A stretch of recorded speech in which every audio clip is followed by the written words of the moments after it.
Okay, guys, to talk about the Exadata installation. Some of you already know a bit about that. First, let's start with a few words about me. So as you probably guessed already with my accent, I come from Brisbane, Australia.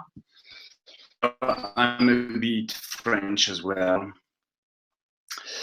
This is my real accent coming from France. I work at Python for a few years. I'm just another Oracle DBA, I would say. And I started to work with Exadata X2. It was kind of a funny story, actually, because I was working as a contractor for a company which has 3 letters in his name, and which is blue. And then our client wanted to buy an Exadata, and then the blue guys were not super happy with that, to have a red machine in their data center. And then they wanted to compete with NetExa. Then they put a NetExa in our hands as well and asked us to make a proof of concept. And then this is how I started to learn Exadata versus NetExa. We finally stayed with Exadata, so on. I'm a big fan of Kiss, not the rock band, but the Bit Stupid Simple. This principle has been designed by the US Navy in the 60s.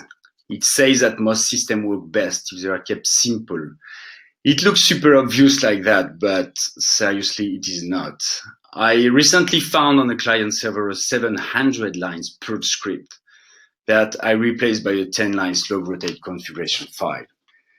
So this principle is not obvious, but we should really care about keeping things as simple as possible in our everyday job. So if something is unclear in this talk, please let me know, and I'll modify to make it easier to understand. So first, why this talk? So I want to try to help demystifying Exadata. Indeed, I heard really often, I'm not sure we can do that, it's an Exadata. Well, Exadata is indeed an appliance, but you will see that it's not as obfuscated as it is, as you think it is, and it is even super close to what you already know and work with. Another point is that Oracle often does the installation, and then at the end you don't really know what's under the hood, what are they doing, etc. And for me, well, I like to understand the things, so I think it's good to know what you buy, what you buy works. It is fun as well, and then you look super geek and you can be super proud of yourself, saying, yes, I did it. A little introduction, what's in that super box. You will find in the middle 2 Infiniband switches and 1 Ethernet switch. So Ethernet switch is to get connected that box to the data center. And the 2 Infiniband switches are super fast 40 gigabit networking that are used for database to storage server communication. You can also plug some disk array, ZFS disk array, if you want to extend that storage. Just on top and below that, you can have up to 8 database servers. So database server are basically a Linux server where a database instance is running. It is also known in the Exadata world as a compute node. So basically it is a Linux server. That's it. And you can have up to 14 storage servers. So these storage servers are really why Exadata is that powerful. The storage server runs a specific storage server software developed and owned by Oracle. And this software is database aware. It means that the database server itself is able to index the data and works with all the flash cache, flash login. It can speed up the redo IO. It can make the difference between a full table scan and a sequential read, and that can avoid lots of IOs, and that's what makes the Exadata super powerful. Actually, this is not exactly true that you can have only 8 database server and 14 storage server, because with what Oracle calls elastic configuration, you can have 19 database server per rack and 18 storage server per rack. But well, let's say this is the default configuration you will meet the most. All the components have an ILOM. It's basically a console you can access. If you have an issue on a storage server or an IB switch or a database server, you can log on that ILOM and you will see the boot sequence and something like that. It is very handy. Just few numbers about the last Exadatas, X5 and now X6. So you can see there that on X5-2 and X6-2, you can have up to 8 database server with 18 cores, 2 CPU with 18 cores, which means 36 CPU. And per database server, then it is super huge machine if you have a full rack, which means a database server. And the RAM as well. I don't want to go too much on that, all that numbers. You have the data sheets on the web. Just to mention that from X5, Oracle released Stream Flash. So basically, this replaced the high performance. Before they were proposing the high capacity and the high performance. Now you have the high capacity, which is almost 1.5 petabyte and 89 terabyte of flash for X5 and more for X6. And now you can have what they call extreme flash. Don't want to go too much in detail, but it is super flash. Everything is flash. It is super fast disk. Just a word about the leaf and spine IB switch. Many things about that. It has changed since the beginning of Exadata. So leaf and spine are roles in a switch in a topology. So you have 2 roles, leaf and spine. The leaf switch is the switch where the hosts are directly connected. And the spine is there to provide an inter-switch links. It was not like that before, but since X3, both roles are provided by both IB switches. Then in the Exadata documentation, we will see only leaf switches, but they do both roles. Just to know, because we can read many different things on that matter. Okay, so when Oracle delivers an Exadata, what is already configured? They take care of the cabling to the data center and the first boot, and that's it. And during this first boot, few things are already configured. The Ethernet switch, obviously, this allows you to access the Exadata from your data center, from a machine connected to the client network. The Infiniband switches, which makes sense because they are responsible of the connection between the database server and the storage server. And an access to the ILOM on the first database server. It is not much like that, but we will see that it is enough to configure everything by ourselves. Let's try a first connection. So there I simulate a jump box with my user, which means it is a Linux server, whatever server, just connected to the same network as the Exadata. Here, as I told previously, we know the IP of an IB switch because it has been configured and given by Oracle after the first boot, and we have the default password. Then I can connect to an IB switch. I host command. This command is specific to Infiniband, and it's going to list everything that the Infiniband switch is. We can see there is 4 database servers to node 12. We can see here 5 storage servers, what Oracle named node 1 to node 6.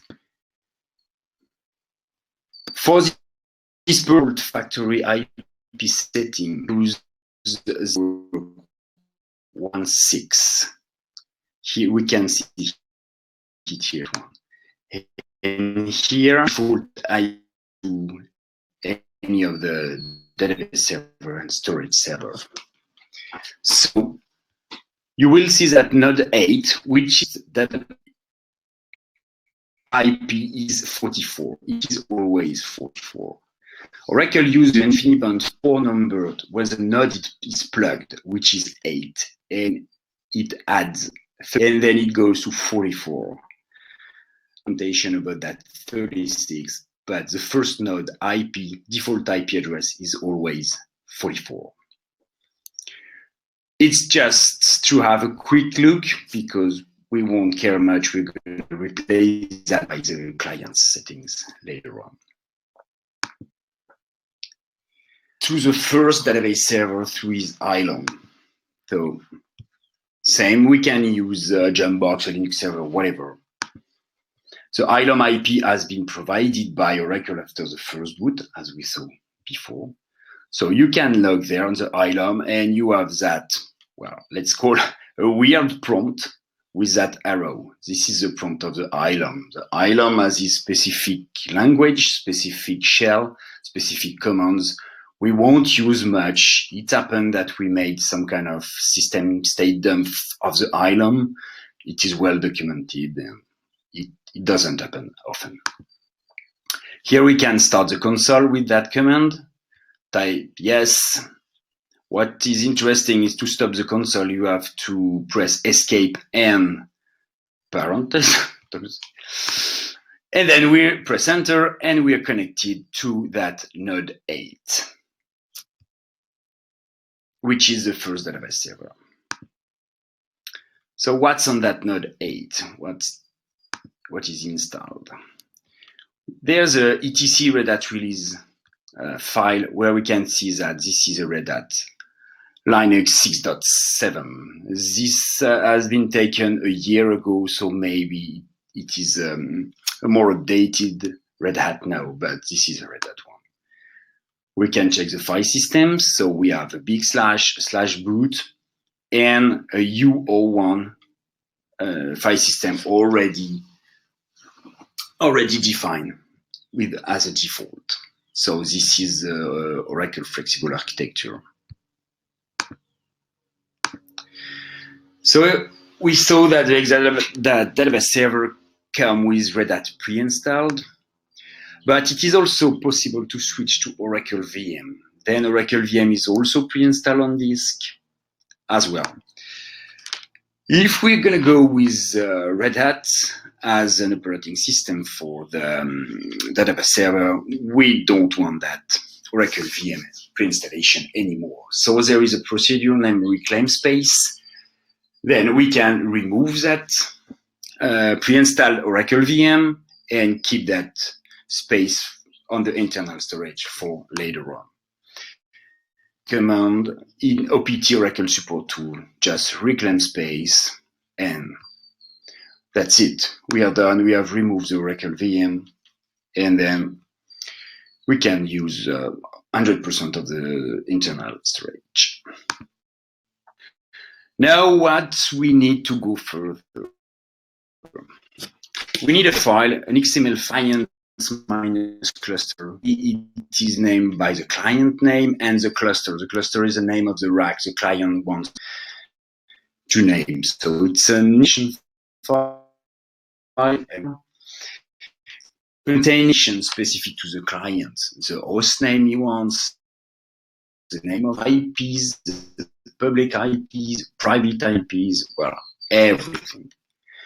Obviously, this file is mandatory. We cannot install anything without it, and everything. Generated by the Exadata deployment assistant. And OEDA will be open. It is by default with Exadata. OEDA has two purposes. First, that it interface to generate cluster XML, and this is all way that we will use to install everything on the Exadata. But at its bit like Resecure or something like that. There are many, many different versions, so Oracle do not provide a default OEDA and the Exadata be out of date. And we will need to transfer that OEDA for Linux and that client cluster XML to the Exadata, to the node 8.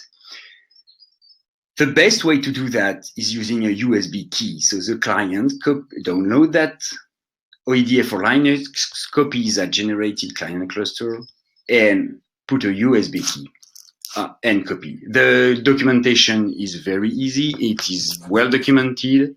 There's also a method to copy the OEDA to this node 8 through the network, but honestly, the USB key method is far easier. OEDA download page from Oracle. So if the client has a Mac, he can download the OS, then run the graphical interface, and he will be able to generate that client cluster XML file with all the IP host names he really wants. He will need to download the OEDA for Linux as well, be it on the node 8 to start the installation. So here, yes, just a reminder, you will also define the DNS information, the MTP, the name and the size group, the redundancies, the name of the database you want to create, the name of your rack. For example, if the client wants to name his rack my cluster, all the host name will be generated. The database server will go from my cluster DB01 to DB08 if he has 8. And for the cell server, the cells are the storage server, to my cluster cell 01, cell 02, etc., etc., etc. But as I said before, the client's gonna have to copy that OEDA for Linux and XML configuration file on the node 8. But where is that node 8? Here is the schema of the Exadata, and that node 8 is always database server 1 is already here in U10, database server 2 is in U17, etc. It is how it is specified in the documentation. It is how the Exadata are built. It cannot be different. And the cell server is located in U2, just down the bottom. And the cell 2 is U4 and 5, etc. So knowing that, the client can go just behind that, plug his USB key, and follow the procedure in the documentation just to copy that OEDA. Here we have that OEDA U01 OEDA. So we just have to unzip it and copy that client cluster for everything to proceed. The first things to do is to use a script named apply ElasticConfig. This script will apply all the network configuration to all the servers that are in this Exadata. It will set all the IP, private, public, all the host name. We can see here that the script has found 172.16, which is the default IP settings, and is configuring it. And at the end, this host will have the private IP settings decided by the client and a regular host name. Then, right after this apply ElasticConfig, you will be able to access any server with his IP. Let's say the client uses 10.something private network, or even by their name if the client has defined all the name in the corporate DNS. So we just had to use the apply ElasticConfig and just give the cluster.xml file. And this script is awesome. It does all the job for us. Here we can connect again. So here I connect from my jump box as usual. I choose the IP of the same IP switch, but I could use any host name, any IP, now of any host, and IB host as well. And then I can see but they have a name. My cluster, this is the cluster name of the client, whatever is it, but it is not. And here I can see, oh, there's a storage server as well. They have a name, my cluster cell1. So they have decided by the here is a private client that has been decided by the client. It is no more the default artery settings and the IP address.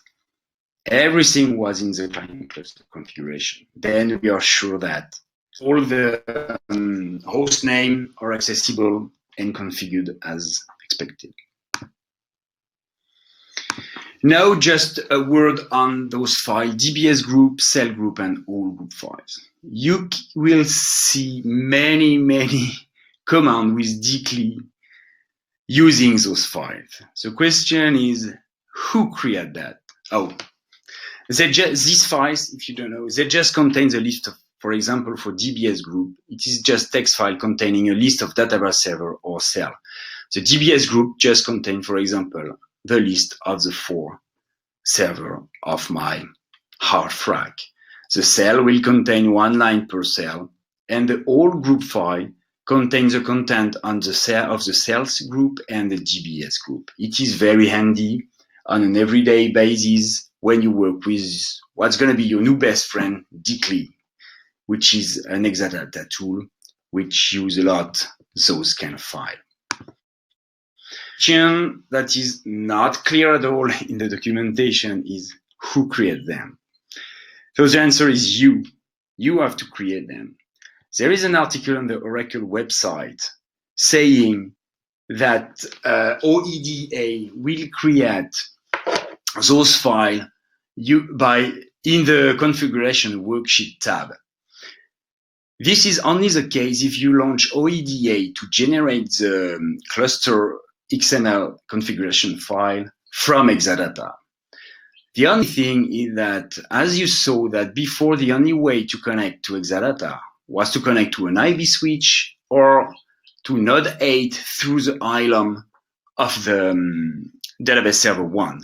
So I doubt that many people would like to try to forward their X11 forwarding to have the graphical interface through all that, I would say, messy network.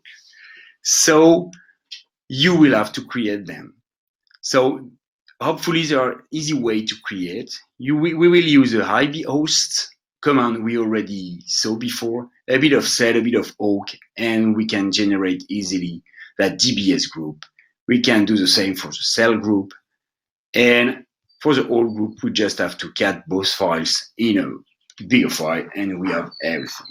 I also like personally to have an IB group file because where we're going to patch, we will need it where we're going to patch everything. It is very handy to have those files. You will see that later. As we have many servers, it is very nice to have a root SSH equivalence to the installation procedure, and this can be removed after the installation procedure if anyone is a bit afraid for security.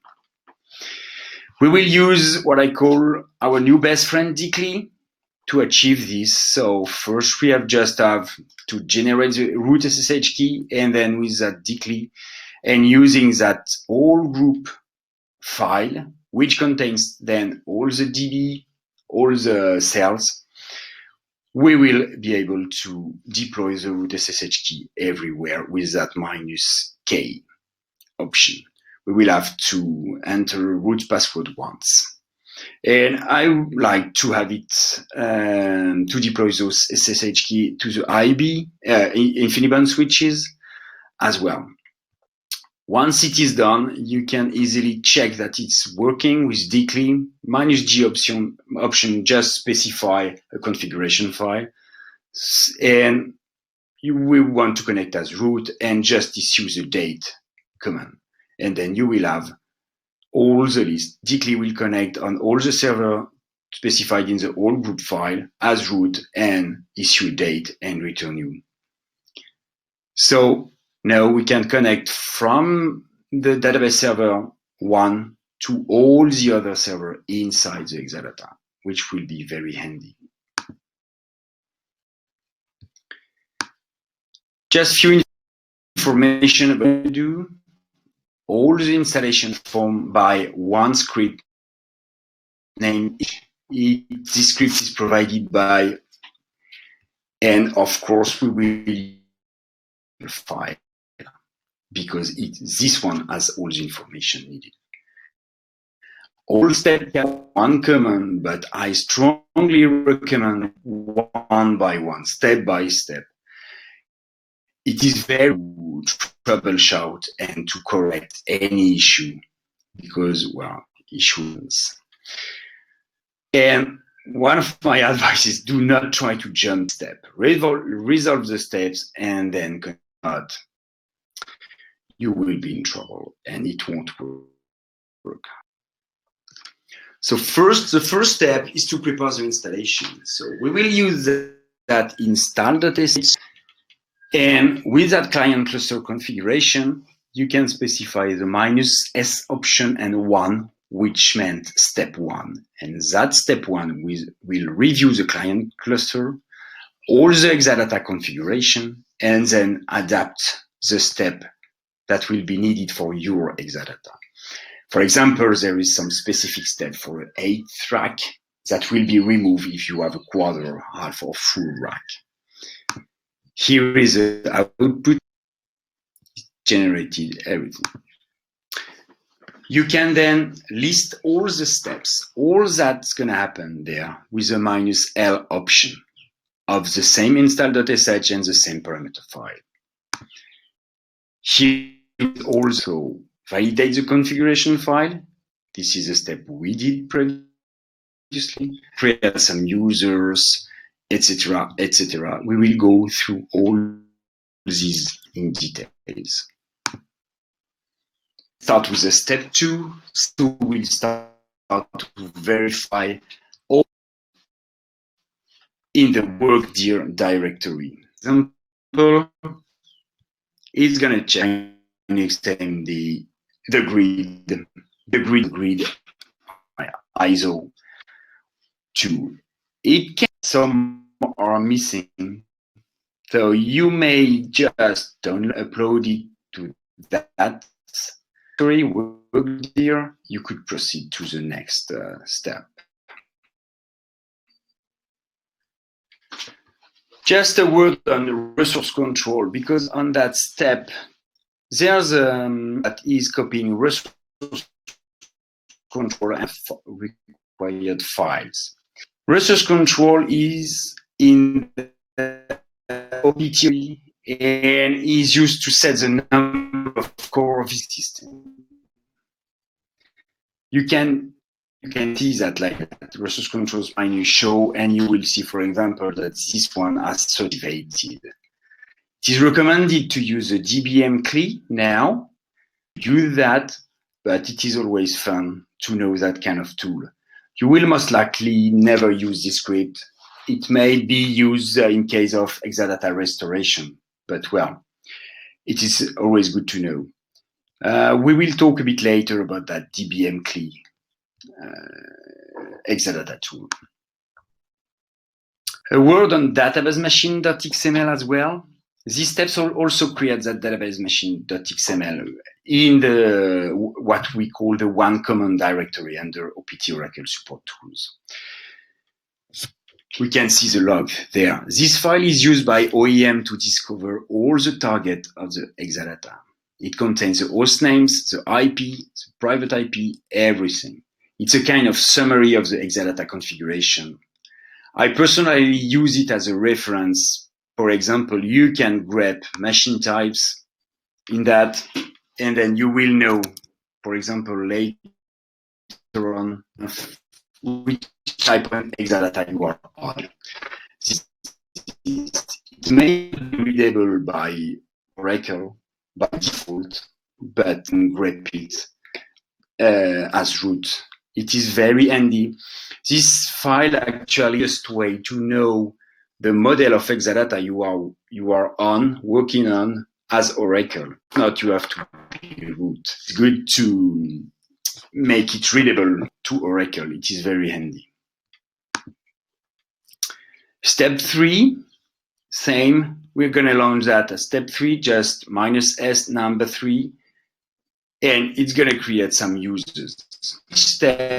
For each step, you will have on the bottom right the time frame. So this one is super fast because actually it creates only the Oracle users and all the nodes. You can grep all the usernames that have been in group names that have been declared by the client in the XML file. So here it's just Oracle, DBA, and OInstall group. The next step is to set up the cell connectivity between the database server and the cell server. Then this step will create two files, two very important files, cellip and cellinit.ora. They are in that directory network config 1 on each database server. So we can run that step 4 with a -s4. It's going to create everything. Just a word on cellinit.ora. This file contains the database IP of the server. We can cut it. So here, for example, I am on DB1. The IP of DB1 is this one, 1 and 2 at the end. It is then database server specific. Every file is different because it is specific to the host. It is host specific. We can see that quickly on -G on all the DBS group, all the database server as root, and we can cut that file. We will see that on the DB1, IP address finishes in 1, 2. I didn't show everything for visibility, and my cluster DB4 has his IP 7 and 8. Obviously, this is a private IP only, because this is how it's going to be done the connectivity from the database server to the storage server. And for the cellip.ora, it contains the storage cells IP addresses. So it is the same across all the nodes of the server. Here, for example, you have all the IP. Every cell has 2 IP for redundancy. There are 1, 2, 3, 4, 5, 6 cells to access. So you will find this file, the same one on all the database server. It's good to know those files. If one day you have any issue, it may help troubleshooting. Maybe if someone removed from a database server, this database server is not able to connect anymore to a storage server, which leads to big problems. The 5th step is to verify Infiniband. So same as before, we launch it with S5, -S5 option, and use binary in OPT or support IBDAC tool. This step is quite 13 minutes there. This is because the Infinite check script does performance test that's going to saturate the Infiniband network. So if it's done once, you can do it by yourself. Obviously, to do that during window maintenance or during a super quiet period, because it's got Infiniband network for performance purpose. So use it with caution. The next step is to calibrate the I/O.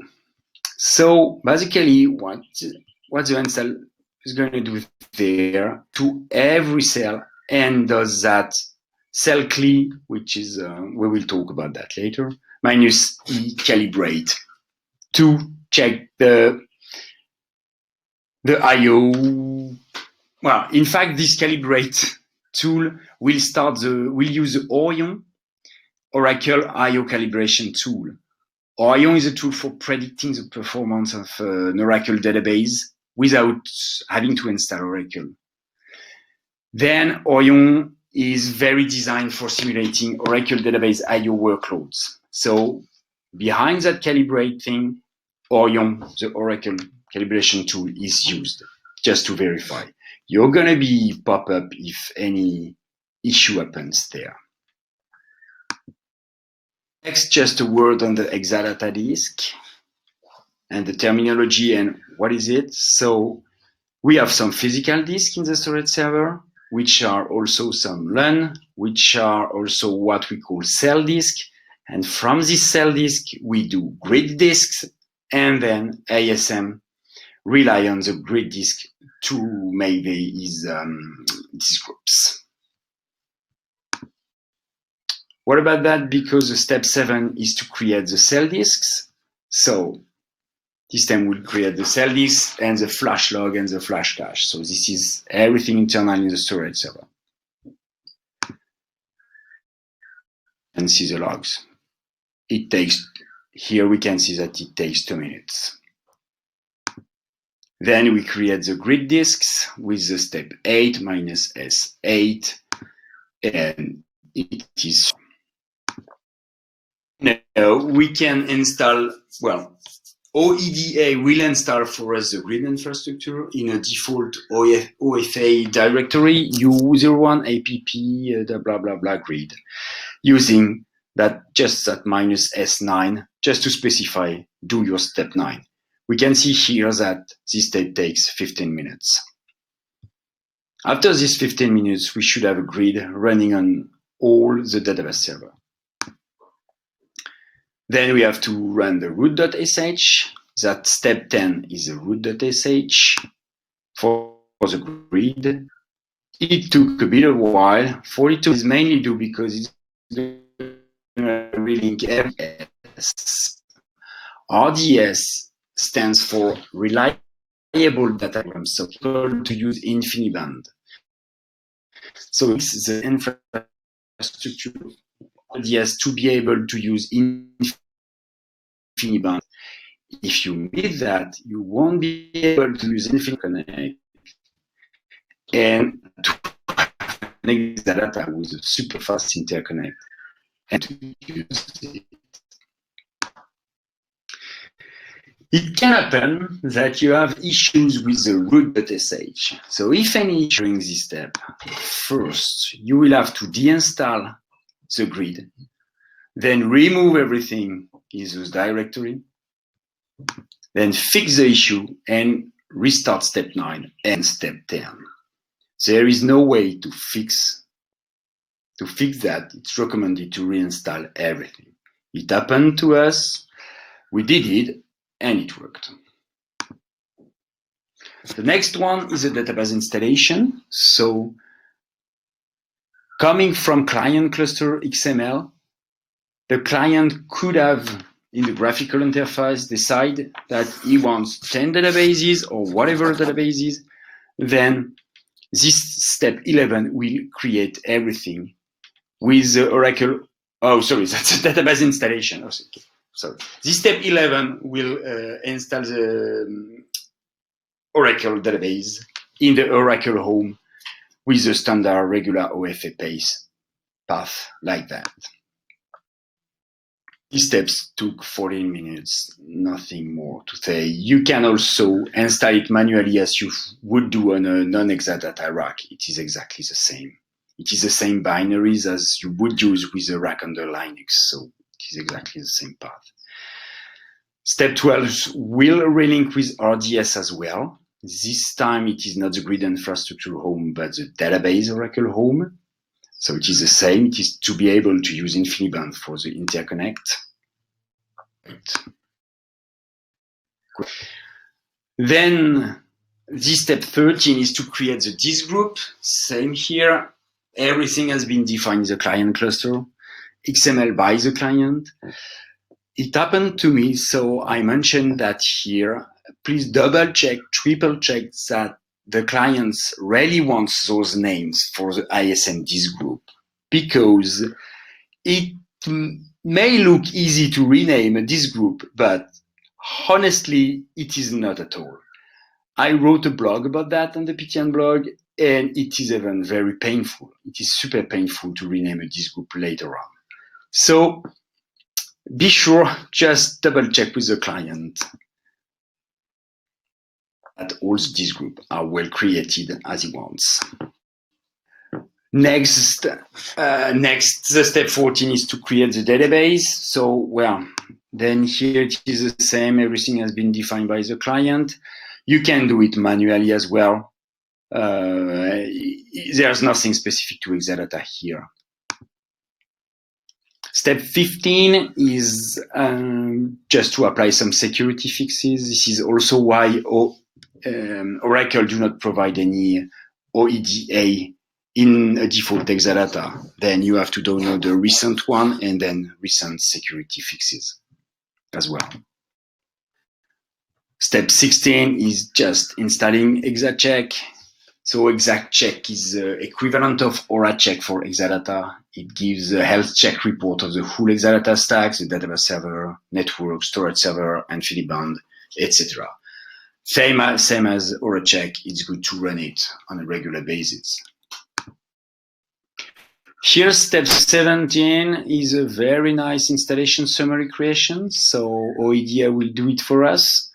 Obviously, it is an XML file. So it's good to have and to keep for reference later on if needed. And the final step, 18, is there to resecure the machine. Resecure the machine means expire all passwords. They will need to be changed at next login. They implement password aging and complexity, they tighten some permission, and it drops the root SSH key. So you may want to bypass this step depending on the client security policy. It all depends on what you want. Then time to change all the default password because we are at the end of the installation of the server. So people will start to connect there. And then you can find in this Oracle note how to change all the passwords, all the default password for the cell, the ILOM, the Infiniband, even the PDU, which is the alimentation, etc., etc. This is a good time to do that, depend on the client as well. Here, few commands you can use to be sure that everything went fine. We can use dcli and the imageinfo command just to check that we have every database server is running the same version. dcli-g, DBS group again contains the list of the database server. We want to connect as root, and imageinfo will return lots of rows. The -ver option just only the version. You really want to have the exact same version here, definitely.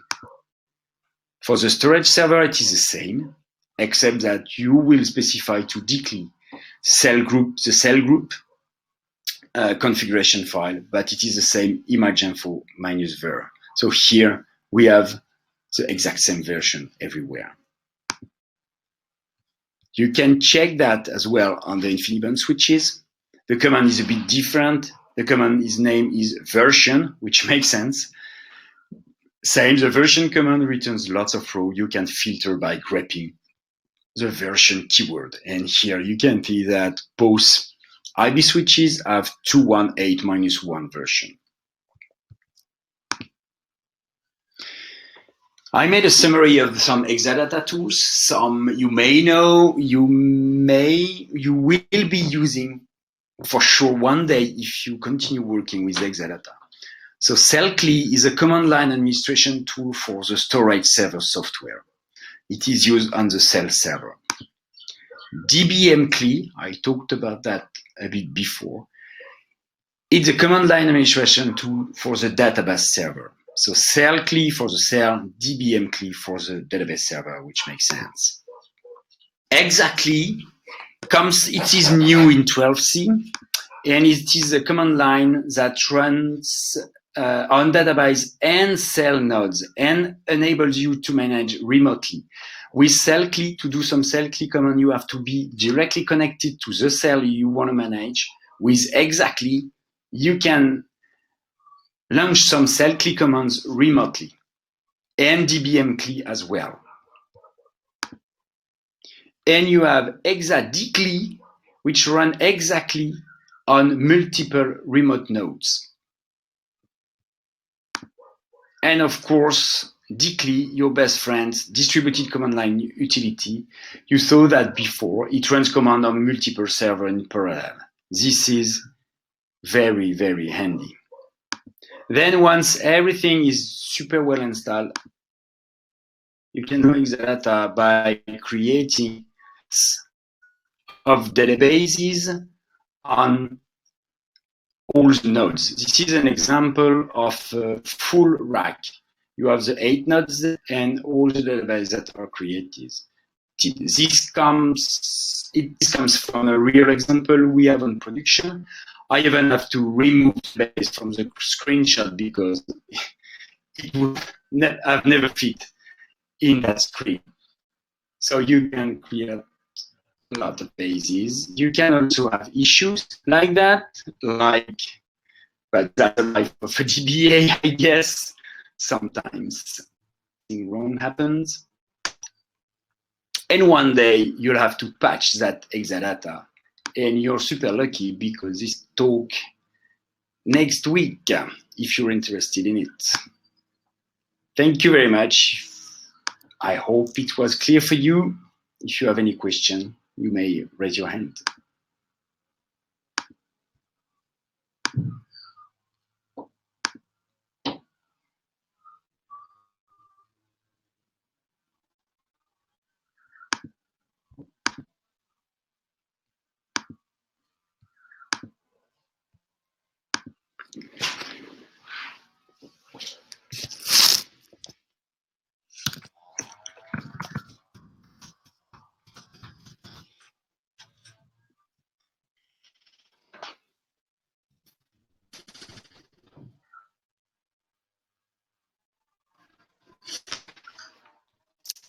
Hi, Freddie. Fred, thank you so much. It was a great presentation. And Yeah. I think so. The only question we had was the brand one that was just confirmed with the client underscore mycluster.xml is like a response file for regular silent Oracle installation, and you confirmed that that was correct. Hi, Freddie. Yes, correct.